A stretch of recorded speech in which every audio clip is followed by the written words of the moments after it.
This video sponsored by genreviews.online. இதில் வந்து எல்லா ப்ராடக்ட்டோட டாப் அண்ட் லேட்டஸ்ட் ரிவ்யூஸை நீங்கள் செக் பண்ணிக்கலாம். உங்களுக்கு ஒரு ப்ராடக்ட் பை பண்ணணும்னா இந்த வெப்சைட்டில் போய் அந்த ப்ராடக்ட்டோட ரிவ்யூஸை நீங்கள் பார்க்கும்போது ஒரு நல்ல ப்ராடக்ட்டை உங்களால் பை பண்ண முடியும். இதோட லிங்கை வந்து டிஸ்கிரிப்ஷனில் கொடுத்துருக்கோம், செக் பண்ணிக்கிடுங்க. Welcome to my channel.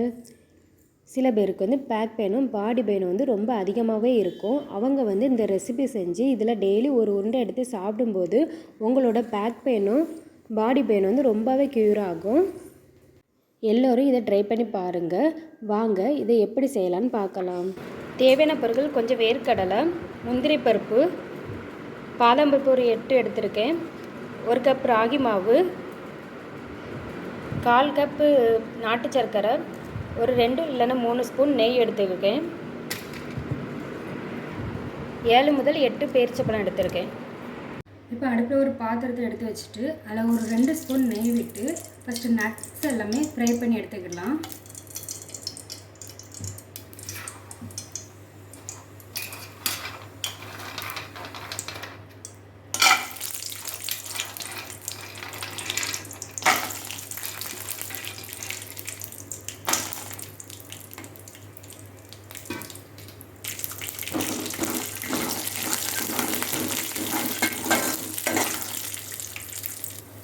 Nuts எல்லாம் ஃப்ரை ஆகிடுச்சு. இப்போ இதை எடுத்து வச்சுக்கலாம் தனியாக. இப்போ ஃப்ரை பண்ண நட்ஸ் எல்லாம் தனியாக எடுத்து வச்சாச்சு.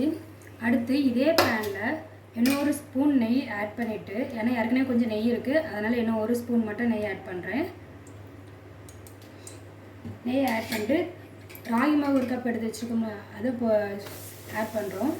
ஆட் பண்ணிட்டு இதை வந்து ஒரு 2-3 நிமிஷம் வந்து லைட்டாக ஃப்ரை பண்ணுறோம். அது எப்படின்னா ராகி ஸ்மெல் வரதுட்டும் ஸ்ப்ரே பண்ணி எடுத்துக்கலாம், வறுத்து எடுத்துக்கலாம். இது பட்டுட்டு எப்படிங்க கண்டுபிடிக்கணும், ஃபஸ்ட்டு நம்ம ராகிமா போட்டோடனே கொஞ்சம் ஒயிட்டாக இருக்கும், கொஞ்சம் ஃப்ரை ஆனோன்னா கலர் சேஞ்சஸ் ஆகும். பாருங்கள், இப்போ கொஞ்சம் கொஞ்சமாக கலர் சேஞ்சஸ் ஆகுது. அதுவுமே ஸ்மெல்லாம் நல்ல மனமும் வர ஆரம்பிக்குது.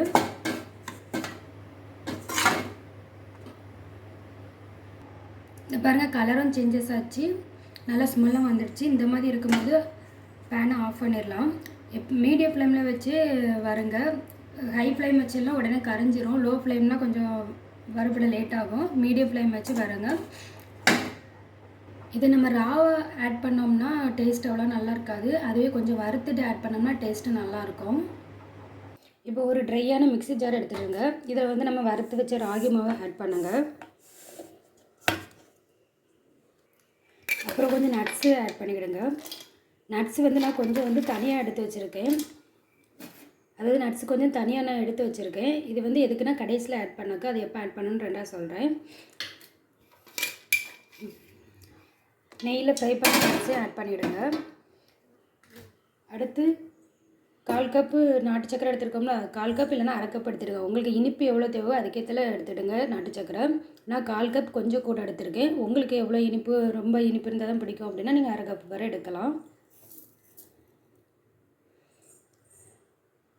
அடுத்து பேரிச்சம்பழம் ஆட் பண்ணிடலாம். இதையெல்லாம் சேர்த்து மிக்ஸியில் அரைச்சிடலாம்.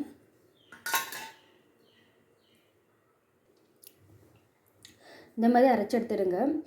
மாவு அரைக்கும்போது வந்து இப்படி உருண்டை பிடிக்கிற மாதிரி வந்துச்சுன்னா பக்குவம் கரெக்டாக இருக்குது. சப்போஸ் உங்களுக்கு உருண்டை பிடிக்கிற மாதிரி வரல, உதிரியாக இருக்குன்னா கூட 2-3 டேட்ஸு, கூட 3-4 டேட்ஸ் ஆட் பண்ணிவிட்டு திரும்ப ஒருக்க அரைச்சி எடுத்து விடுங்க. நம்ம அரைச்செடுக்கிற மாவு வந்து இந்த மாதிரி உருண்டை பிடிக்கிற மாதிரி பக்குவமாக இருக்கணும். நம்ம அரைச்சி எடுத்து வச்ச மாவு கூட கொஞ்சம் நட்ஸ் தனியாக எடுத்து வச்சோம்னா அதையும் ஆட் பண்ணலாம். ஆட் பண்ணிவிட்டு ஒரு டைம் நல்லா மிக்ஸ் பண்ணிவிடுங்க.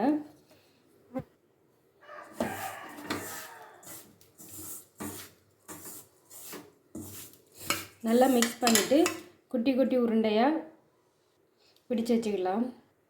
கொஞ்சமாக மாவடுங்க, எடுத்து ஒரு அழுத்தி ஒரு அமுக்கி இப்படி குட்டி குட்டி பால்ஸாக ரெடி பண்ணிவிடுங்க. இந்த மாதிரி எல்லா மாவுமே குட்டி குட்டி ரவுண்டாக பிடிச்சி வச்சுடுங்க. இப்படி குட்டி குட்டியாக எல்லா மாவையும் பிடிச்சி வச்சுடுங்க. எதுக்காண்டி கொஞ்சம் நட்ஸு தனியாக எடுத்து வச்சு லாஸ்ட்டாக ஆட் பண்ணுறோன்னா, நம்ம அந்த உருண்டையை கடிக்கும் போது அந்த நட்ஸை கடிப்படும் போது நமக்கு கொஞ்சம் டேஸ்ட்டு நல்லாயிருக்கும். அதுக்காண்டி தான் லாஸ்ட்டு கொஞ்சம் நட்ஸை வந்து அரைக்காமல் நம்ம ஆட் பண்ணிக்கிடுறோம். இப்போ சுவையான சத்து மாவு உருண்டை ரெடி. இதை வந்து குழந்தைங்க முதலேருந்து குழந்தைங்கள்லேருந்து பெரியவங்க முதற்கொண்டு யாருனாலும் சாப்பிட்லாம். ரொம்ப இது ஹெல்த்துக்கு ரொம்ப ரொம்ப நல்லது. எல்லாருமே இந்த ரெசிபியை ட்ரை பண்ணி பாருங்கள். உங்களுக்கு பிடிச்சிருந்துன்னா லைக் பண்ணுங்கள், ஷேர் பண்ணுங்கள், கமெண்ட்ஸ் பண்ணுங்கள். ரொம்ப ஹெல்த்தான ரெசிபி. எல்லோரும் ட்ரை பண்ணி பாருங்கள். தேங்க்யூ.